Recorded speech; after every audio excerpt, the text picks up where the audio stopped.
Sejam bem-vindos ao canal do Dr. Otávio Freitas. Eu sou Ana Paula Flores, jornalista. Estou aqui com o Otávio para a gente conversar um pouco a respeito de temas diversos sobre saúde integral.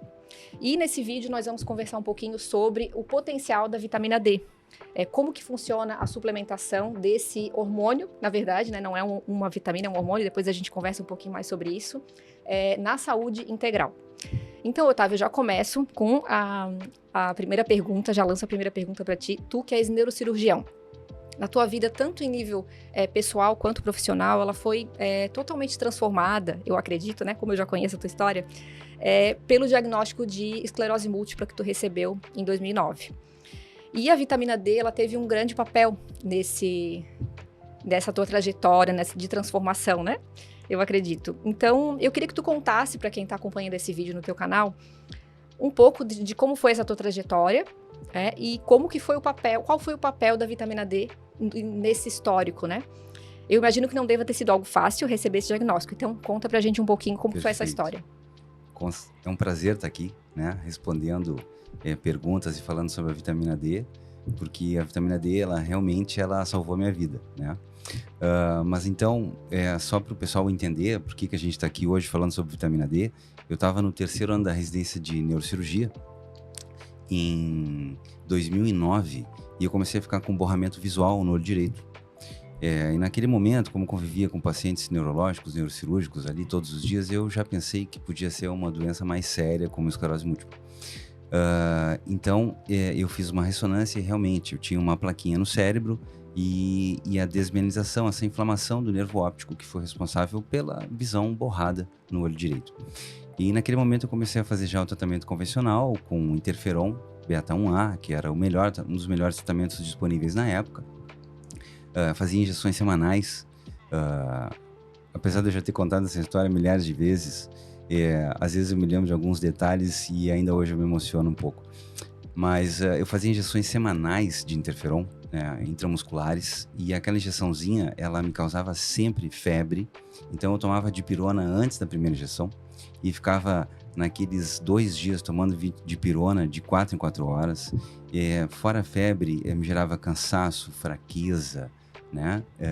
Grande parte da minha queda de cabelo vem também do interferon. São todos efeitos conhecidos de medicamentos imunossupressores como esse.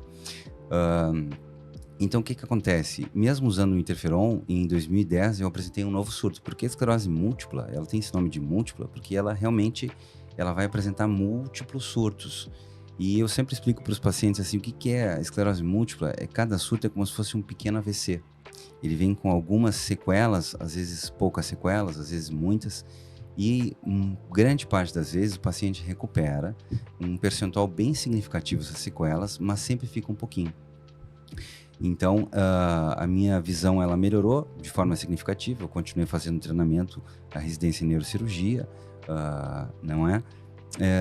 E continuei fazendo o tratamento com as injeções, e acontece que em 2010 eu vim apresentar mais um surto. Esse segundo surto de 2010, eu estava num congresso em Porto de Galinhas, e aí eu resolvi fazer um mergulho, e lá embaixo, no meio daquele silêncio sepulcral que é um mergulho, eu percebi que a minha mão direita, os dedos estavam formigando. Então, eu já pensei, puxa, estou fazendo o segundo surto, voltei para a residência, fiz uma ressonância e ali eu tinha novas plaquinhas, então, na medula cervical. Continuei fazendo tratamento, esse tratamento com febre, com cansaço, com fraqueza. A própria doença autoimune, principalmente a esclerose múltipla, ela já vem associada com fraqueza e com cansaço. E a gente usa uma medicação que te traz ainda mais fraqueza, mais cansaço. Então, é realmente bem complicado para os pacientes com doenças autoimunes. É uma vida triste, assim. Mas, impacta totalmente na qualidade de vida. Na qualidade de vida, exatamente.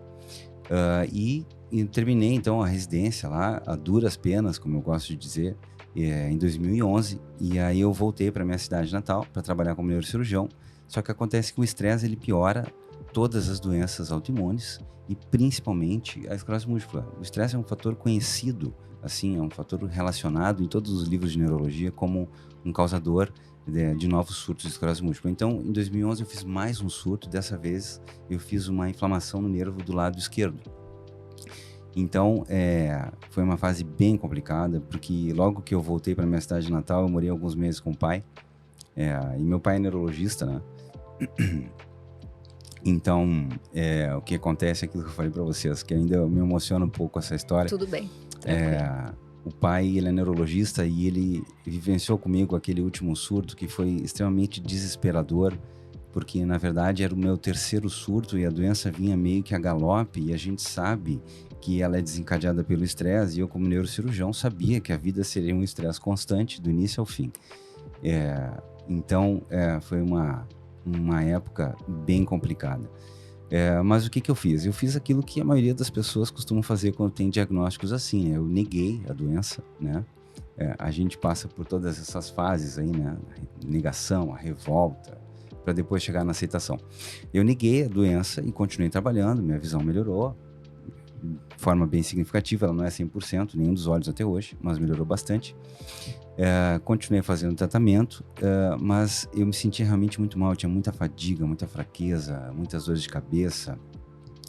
E aí acontece que em meados de 2012, eu conheci uma colega médica e a gente começou a namorar e ela começou a pesquisar novas formas, novos tratamentos, novas terapias para esclerose múltipla, porque ela viu que isso não estava funcionando muito bem para mim. Então a ideia inicial era a gente se mudar para a Índia, fazer o tratamento, se mudar não, ficar alguns meses na Índia e fazer o tratamento com a medicina ayurvédica. Porque nós temos uma conhecida, na época eu não conhecia a Laura Pires, a Jennifer também não, mas de tanto trocar mensagens com ela, acabou ficando amiga da Laura, e ela disse, olha, tem outras coisas que funcionam para esclerose múltipla, nós temos a Laura Pires, que teve esse diagnóstico e ela está super bem até hoje com a medicina ayurvédica. Então, eu acho que o caminho é por aí, vamos procurar alternativas. E eu estava aceitando já essa ideia de ir para a Índia, só que era realmente muito trabalhoso, tinha que mudar muito os nossos hábitos. A medicina ayurvédica, ela exige isso, é uma série de questões que eu considero fundamentais. Uma mudança completa no estilo de vida.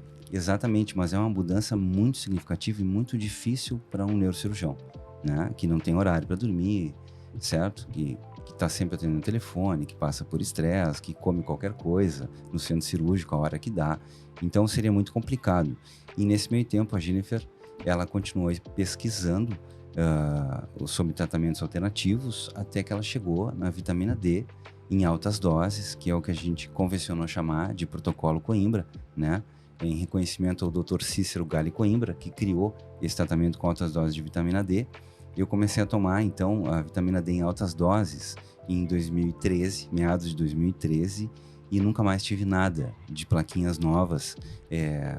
A fraqueza passou completamente, o cansaço, aquela fadiga que eu sentia, e até hoje eu não tive mais essas placas que são os sinais, né, da inflamação da esclerose múltipla. E a partir daí, por isso que a vida começou a mudar. Ainda nos primeiros anos de uso da vitamina D, eu ainda estava um pouco incrédulo, porque era bom demais para ser verdade, uma vitaminazinha, né? Melhorar uma doença tão séria, né? Com tantas sequelas como a esclerose múltipla. Mas eu também estava cansado de usar o interferon, sabe? Dava muito efeito colateral, febre, fraqueza, cansaço. Então, veio numa boa hora.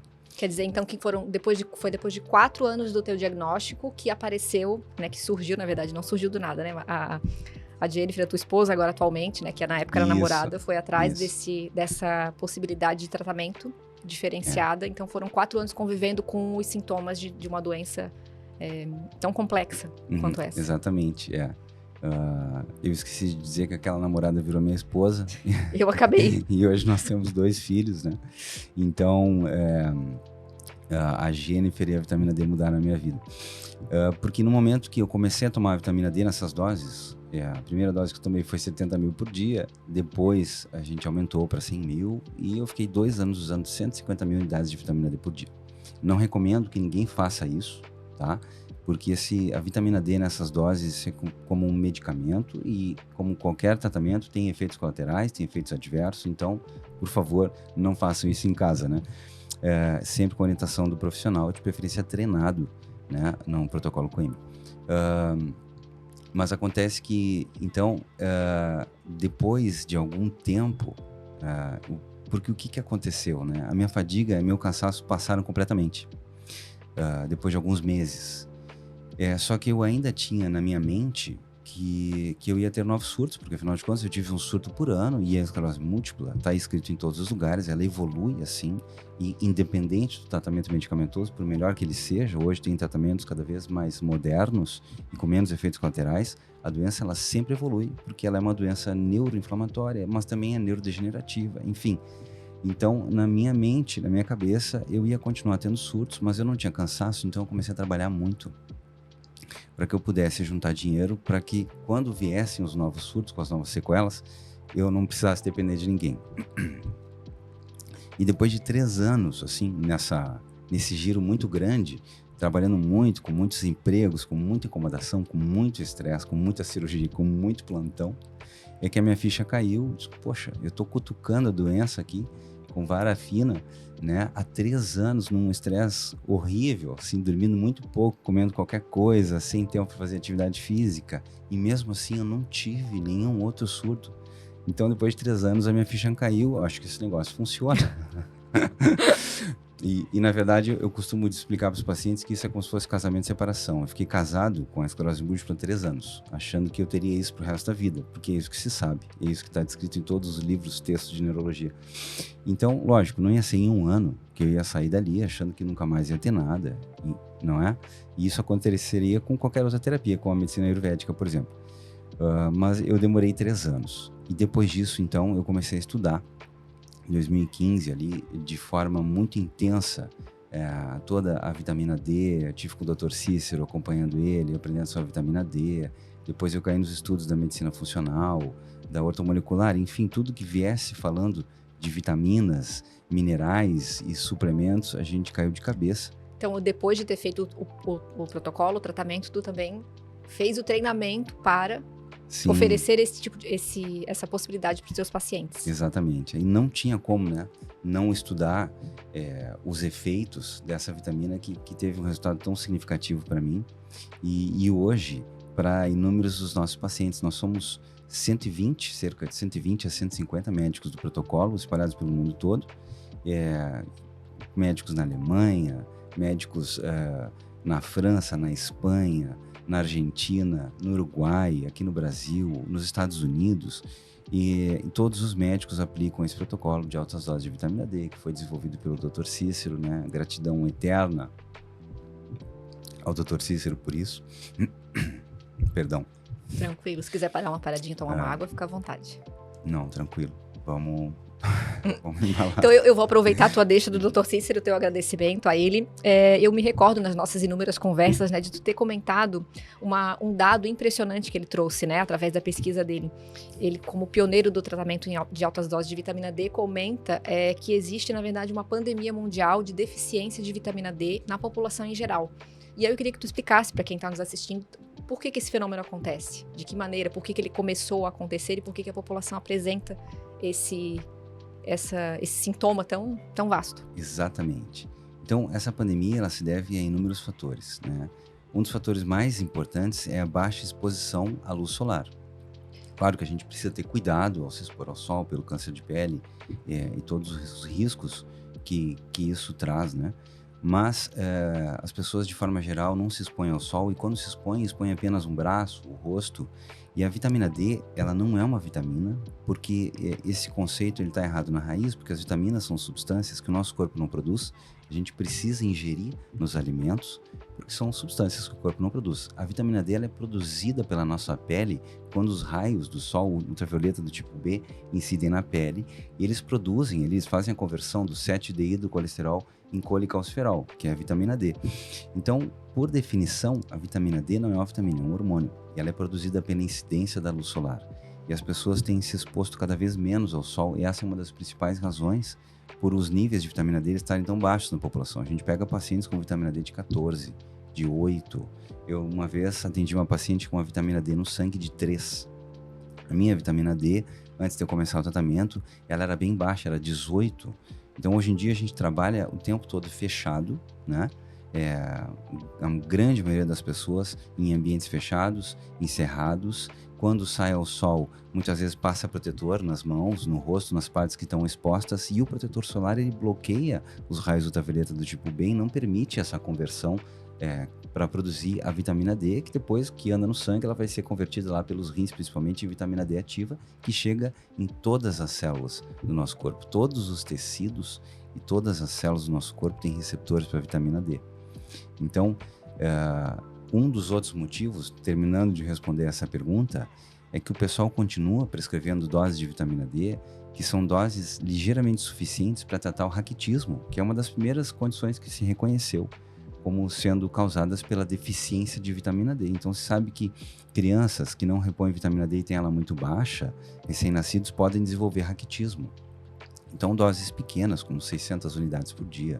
Por isso que se prescreve, os pediatras já prescrevem desde o início de quando a criança nasce. Exatamente. A suplementação de vitamina D. Os pediatras prescrevem, isso é uma prática comum, eles prescrevem a vitamina D para os recém-nascidos para evitar o raquitismo.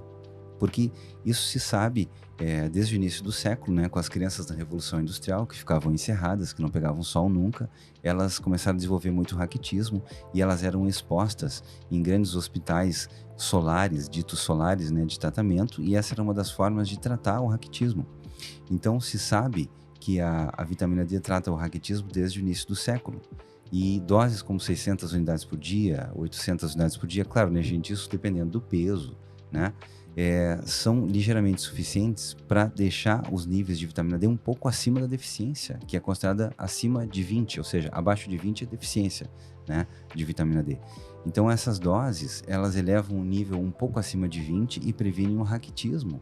Só que o que acontece é que de lá para cá tem tantas inúmeras novas descobertas da vitamina D que se descobriu que ela é um hormônio pleiotrópico, ou seja, como eu acabei de falar, ela atua em todas as células e todos os tecidos do corpo, mas a gente continua praticando a prescrição como se ela tivesse importância só para o metabolismo dos ossos e prevenir o raquitismo.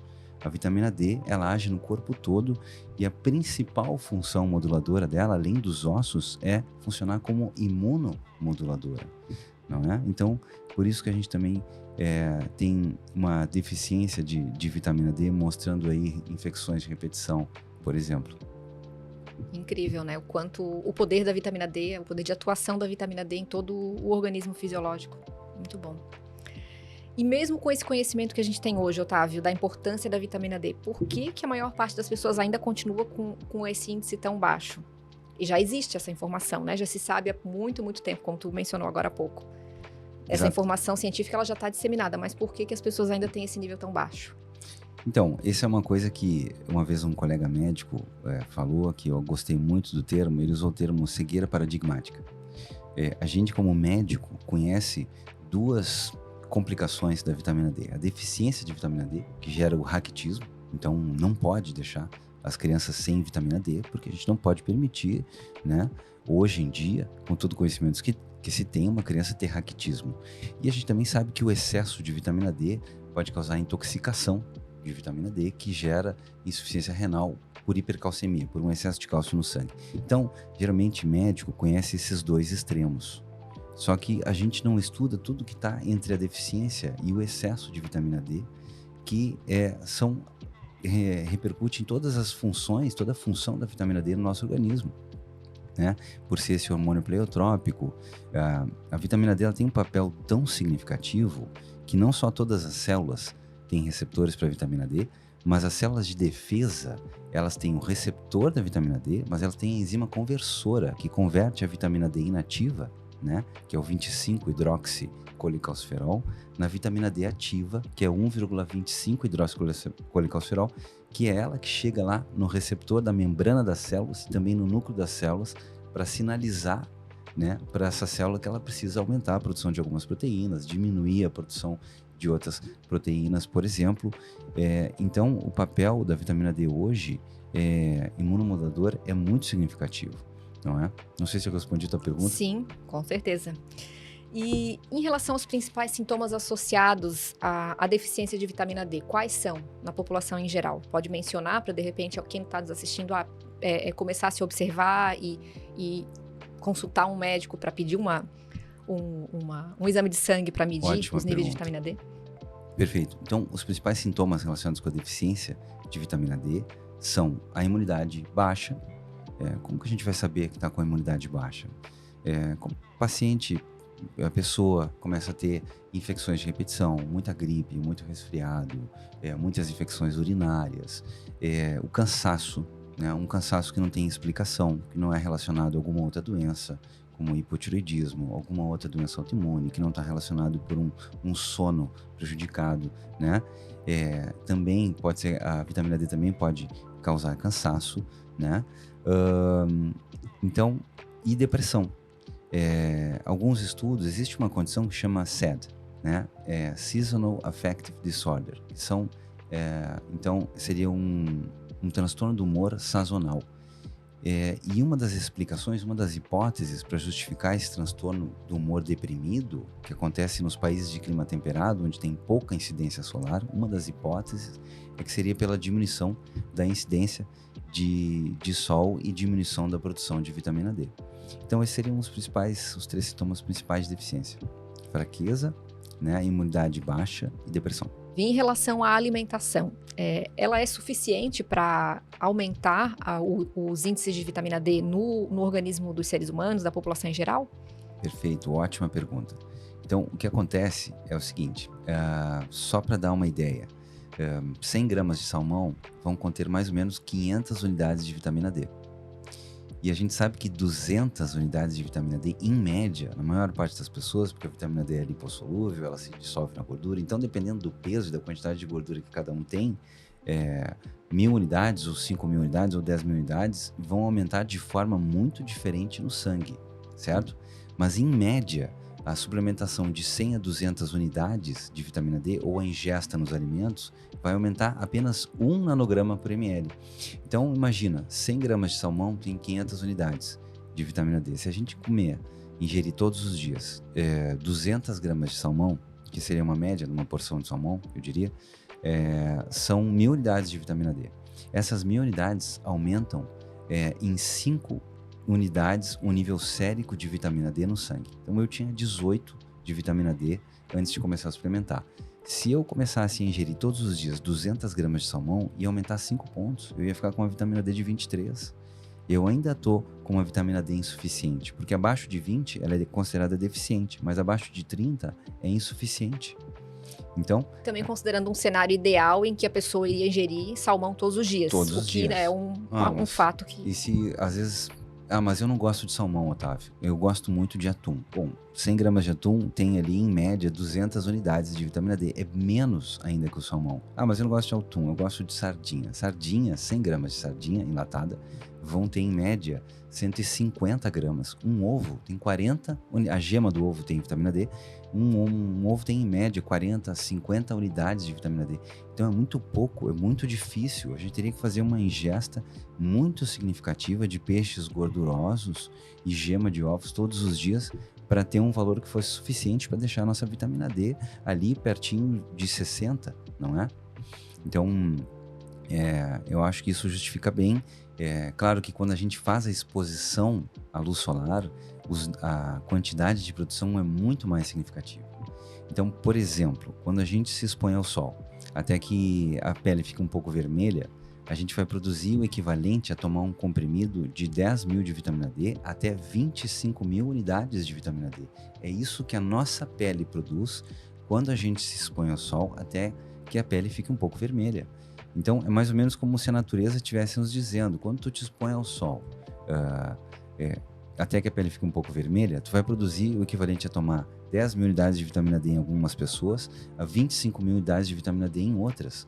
Então, se a produção da nossa pele, do nosso próprio corpo, a produção fisiológica de vitamina D é assim tão significativa, por que fazer uma suplementação tão baixa como 1.000 unidades por dia, como grande parte dos pacientes que chegam no consultório, fazendo essa reposição de 7.000 por semana, 1.000 unidades por dia, não é? A gente costuma brincar com isso, eu digo, foi a natureza que se enganou. a nossa prescrição de 1.000 unidades por dia está certo, a natureza está enganada, né?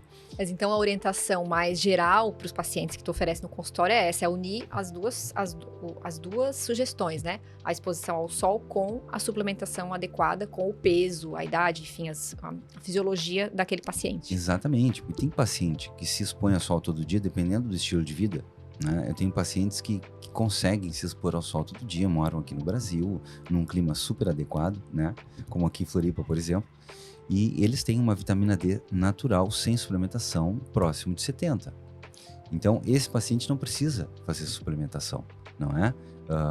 E tem outras pessoas que não conseguem essa exposição ao sol, então talvez precise fazer uma suplementação de alguma quantidade para que os níveis fiquem ali mais próximos de 60, de acordo com algumas organizações, né, que referem que o nível adequado de vitamina D, ele seria acima de 30, entre 30 e 50, outras falam entre 30 e 60, para que a gente pudesse otimizar a função desse hormônio que não funciona só para o osso, né? Para ele ter atuação para prevenir o raquitismo em crianças e osteomalácia em adultos, que a osteomalácia nos adultos ela também é causada pela deficiência de vitamina D. A gente precisaria de níveis no sangue ligeiramente acima de 30, mas para utilizar todas as outras funções desse hormônio que age no corpo todo, a gente precisa de níveis um pouco maiores para otimizar a função da vitamina D. Entre 30 e 50, por exemplo, eu gosto de deixar os meus pacientes mais próximo de 60, 70, 80, claro, dos pacientes que eu estou fazendo acompanhamento, que eu solicito exames com frequência, que eu vejo todo o metabolismo da vitamina D, do cálcio, do fósforo, né? Sempre importante, então, né, Otávio, reforçar para quem está nos acompanhando que o acompanhamento com o médico ou com o nutricionista é essencial, né, para fazer essa suplementação. Fundamental. Para não acontecer o que acontece muitas vezes no consultório, o paciente assiste várias aulas, várias lives, vários podcasts e começa a fazer uma suplementação por conta própria.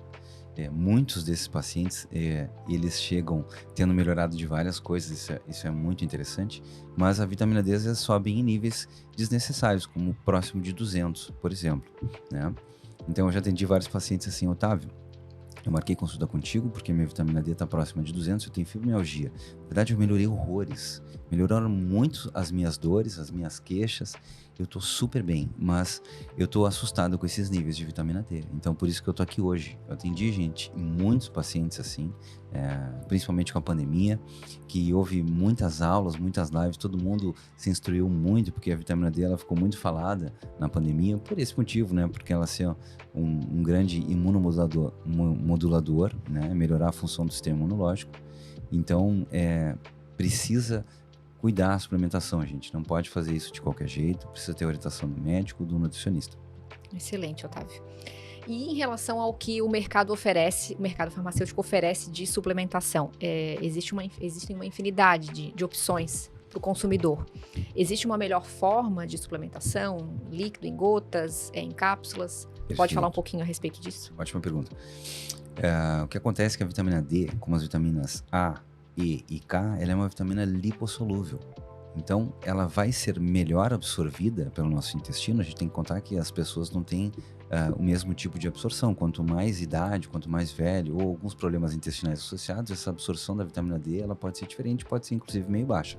Então, se a gente facilitar essa absorção, veiculando, colocando a vitamina D ali, 5.000 unidades, 10.000 unidades, dentro de um veículo oleoso, como um TCM, triglicerídeos de cadeia média, que é o óleo de coco processado, por exemplo, ou no próprio óleo de coco, ou no próprio azeite de oliva, por serem gorduras, é bem provável que eles aumentem a capacidade de absorção dessa vitamina, que é lipossolúvel, aumentando os níveis séricos um pouco mais do que se utilizar a vitamina D num comprimido seco, por exemplo. Tá? Então ela vai ser melhor absorvida quando ela vem junto com o óleo. Então existem inúmeras formulações nas farmácias de manipulação e farmácia comum também. A vitamina D é veiculada em cápsulas oleosas e também vitamina D em líquido oleoso, que é o que a gente dá para as crianças, né? Que todo pediatra prescreve quando as crianças são recém-nascidas ali, 3 gotinhas de vitamina D, 200 unidades por gota, por exemplo.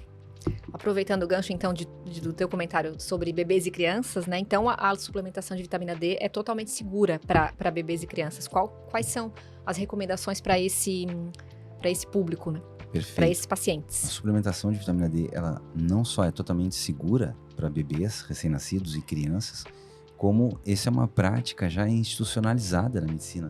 Todos os médicos, praticamente que todos os pediatras que trabalham assim com recém-nascidos, eles prescrevem a vitamina D nessas fases iniciais da vida, nessa quantidade. Geralmente as formulações, algumas vêm com vitamina A junto, outras vêm só com vitamina D, a grande maioria 200 unidades por gota, e é prescrito ali 3, 4, 5 gotinhas de vitamina D uma vez por dia para essas crianças. E isso é feito para prevenir o raquitismo, não é? É daí que vem essa conduta. Claro que hoje em dia existem inúmeros outros estudos mostrando o papel da vitamina D no sistema imunológico, o papel da vitamina D no neurodesenvolvimento, né? Então, existem inúmeros estudos, mas ainda uma grande parte dos colegas interrompe a prescrição de vitamina D depois de um tempo. E como as crianças não pegam sol, a vitamina D, depois de um tempo, ela começa a baixar, e esses níveis vão vindo para níveis lá de deficiência, de insuficiência. E a gente começa a ter inúmeros resfriados, inúmeras gripes, muitos dias, né, de ausência à escola. Então, é mais ou menos por aí. Incrível, né? O poder da vitamina D em tantas partes do corpo humano, né? Da fisiologia humana. Excelente. E em relação às doenças mentais, a vitamina D ela pode auxiliar no tratamento, por exemplo, da depressão, Otávio? Isso. A vitamina D, como eu comentei um pouco anteriormente ali, em função de condições como a síndrome SAD, Seasonal Affective Disorder, que é o transtorno do humor sazonal, que uma das hipóteses seria a deficiência da vitamina D. A suplementação de vitamina D ela pode ajudar a combater essa quantidade absurda de pacientes que a gente tem que não respondem ao tratamento antidepressivo convencional. Porque, gente, é um número muito significativo. 30% dos pacientes não respondem aos antidepressivos prescritos inicialmente. E os outros 60%, 70% dos pacientes que respondem ao antidepressivo, eles vão ter inúmeras recaídas ao longo do tratamento. Então, a minha visão é que a gente precisa entrar com o Exército Marinha Aeronáutica para tratar essas condições, né? A depressão é como se a gente tivesse um teto ali com 30 furos e o antidepressivo, talvez ele tape uma grande quantidade de furos em algumas pessoas, mas em outras não. A gente precisa se cercar de todos os cuidados, de todas as mudanças do estilo de vida alimentares, né, dieta, atividade física, melhorar o sono, para tentar tapar todos esses furos, para tentar melhorar o grau de inflamação. Hoje em dia os estudos mostram que a inflamação cerebral está muito associada, existe muito estudo correlacionando a inflamação e a depressão. Lembrando que correlação não quer dizer causa, né? Mas cada vez mais estudos mostram essa correlação entre inflamação e depressão. E a vitamina D, ela tem um papel anti-inflamatório, né, muito significativo. Ela diminui a resposta dos linfócitos TH17, que são essas células de defesa que atacam as nossas próprias células. Inúmeros medicamentos foram desenvolvidos para combater a interleucina 17, que é produzida pelos linfócitos TH17, que são esses linfócitos que atacam as nossas próprias células. No caso do Otávio, esses linfócitos atacaram o cérebro, causando esclerose múltipla. Os outros pacientes, esses linfócitos podem atacar as articulações, causando artrite reumatoide, outros atacam a pele, causando psoríase. O fato é que a vitamina D, ela aumenta os linfócitos T reguladores, os linfócitos Tregs, a gente chama. E esses linfócitos T, eles controlam a resposta TH17, não deixando essa resposta do nosso sistema inflamatório ficar caótica, ficar anárquica e atacar o nosso próprio corpo. Então essa é uma das explicações, mas existem inúmeras outras. Eu aproveitei a pergunta para falar um pouquinho da vitamina D e doenças autoimunes. Tem uma questão muito interessante, que a vitamina D, grande parte das doenças autoimunes tem polimorfismos genéticos associados com o metabolismo da vitamina D. Ou seja, nós temos polimorfismos nos receptores da vitamina D, na enzima que converte a vitamina D inativa na vitamina D ativa, né? O que são esses polimorfismos genéticos? A minha genética, vou falar no meu caso, que eu inclusive fiz o teste nutrigenético e eu tenho grande parte dos polimorfismos do metabolismo da vitamina D. O que isso quer dizer? Quando eu tomo 10 mil moléculas, gente, tá? Eu vou fazer essa correlação para ver se fica um pouco mais fácil. De vitamina D, como eu tenho polimorfismos na enzima que converte a vitamina D inativa na vitamina D ativa, eu consigo converter apenas 1000 unidades. Então, o meu receptor, quando eu ofereço 10.000 unidades de vitamina D, ele vai encaixar no receptor da vitamina D apenas 1/10 disso, né? Porque o meu receptor, ele é um receptor que foi produzido por polimorfismos também, ele não funciona direito.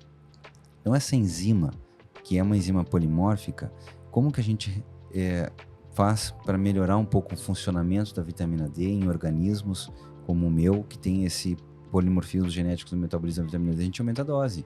Se eu tomar 100.000 moléculas, eu vou continuar convertendo 10%, só que agora eu tenho 10.000 moléculas de vitamina D, e isso faz uma sinalização mais adequada para as nossas células, e foi isso que aconteceu comigo, né? Diminuindo aí a formação de novas placas inflamatórias.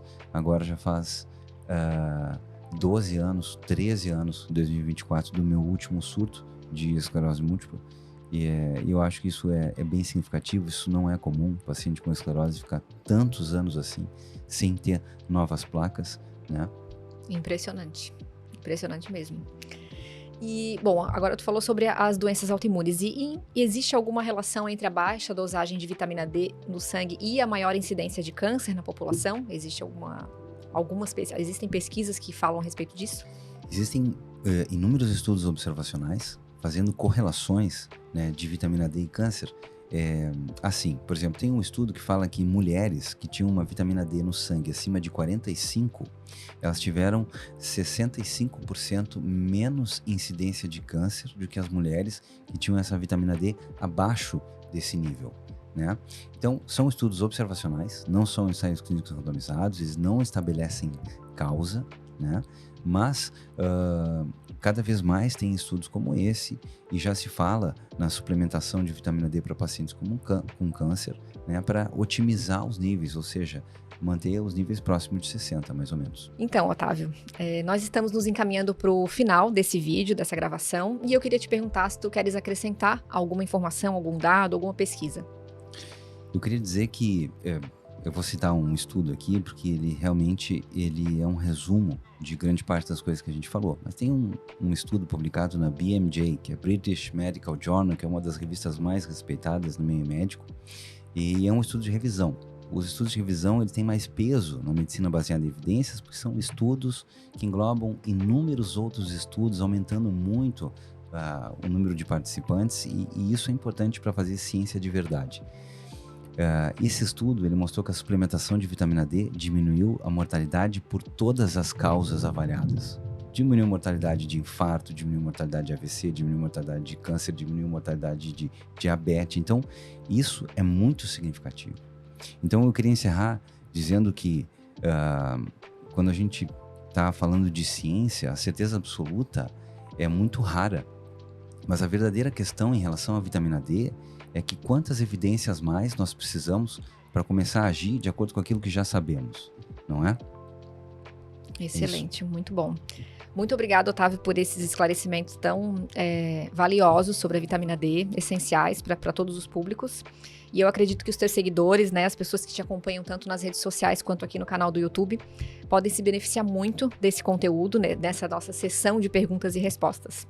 E se você ficou com alguma dúvida, pode comentar aqui embaixo nesse vídeo ou enviar alguma mensagem no Instagram do Otávio, que vai ser com certeza respondida e sanada a sua dúvida. A gente vai ficando por aqui e até breve.